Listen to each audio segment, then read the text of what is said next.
Գևորգյան, ավելի վաղ եք այստեղ եւ արդեն քաղաքացիների ակտիվ հոսք կար։ Ինչ ակնկալիքներով են այսօր քաղաքացիները գալիս այստեղ եւ ձեզ հետ զրույցներում ինչ են փոխանցում։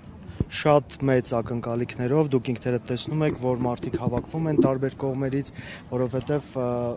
հույս ունենք, որ այսօր արդարությունը վերջապես վերականգնվելու է, արդարադատությունը վերակենդանանալու է եւ մեր հաջորդ վարչապետ Սամվել Կարապետյանը լինելու է ազատության մեջ, որովհետեւ սա մեզ բոլորիս հայության համար շատ մեծ ցավ է, որ մեծանուն մարդը Սամվել Կարապետյանը գտնվում է անազատության մեջ եւ այս ընտրական process-ին ամոթ կլինի հայ ժողովրդի համար, որ Սամվել Կարապետյանը մասնակցի տնային կալանքի պայմաններում եւ մեծ հույսեր ունենք ու ժողովուրդն էլ այսօր համախմբվել է, հավաքվել է, որ այդ հույսերի տեր կանգնի, պահանջի, որ փոփոխություն կատարվի եւ Սամվել Կարապետյանը լինի ազատության մեջ։ Պարոն Գևորգյան, ամեն դեպքում նախորդին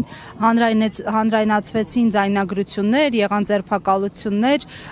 կանոնավորման մեկ դրվագ կարծեմ, մնացածը տնային կալանքի ռեժիմ, չէ՞, այդպիսի որոշումներ եղան։ Արդյոք սա միտումնավոր չարվեց հենց այս փուլում, որպեսզի ֆոն ստեղծեն, որ այո, նաև կուսակցության առաջնորդը պետք է շարունակի մնալ կալանքի ռեժիմում։ Մենք բազմիցս ենք նշել, որ ներկայիս իշխանությունները պատրաստ են ու ընդունակ են իրականացնել այնպիսի սցենարներ, ինչպիսիք որ տեսնում ենք։ Այսինքն սրանք վախի դրսևորումներ են, իշխանության կողմից վախի դրսևորումներ են, ճնշումների միջոցով, ձերբակալությունների, կեղծ տեղեկատվության միջոցով փորձում են մարդկանց մեջ վախի մթնոլորտ սերմանել,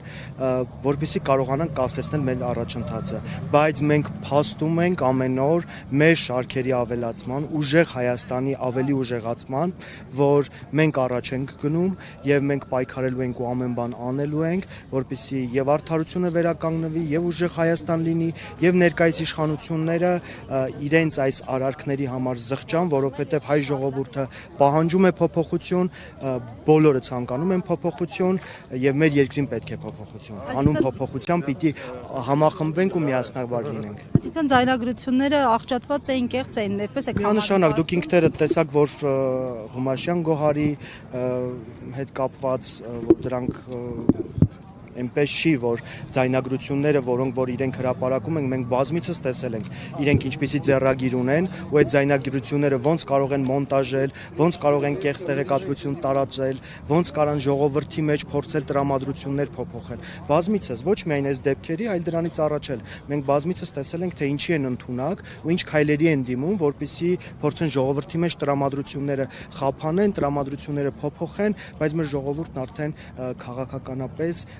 գիտակցապես առողջ է եւ պատկերացնում է, որ այն ինչ որ այս իշխանությունների կողմից սոցիալական մեդիայում ու ընդհանրապես մեդիայում հրամցվում է ժողովրդին, մեր ժողովուրդը կարողանում է թացը չորից տարանջատել, հասկանում է, որն է ճիշտ եւ որն է սխալ։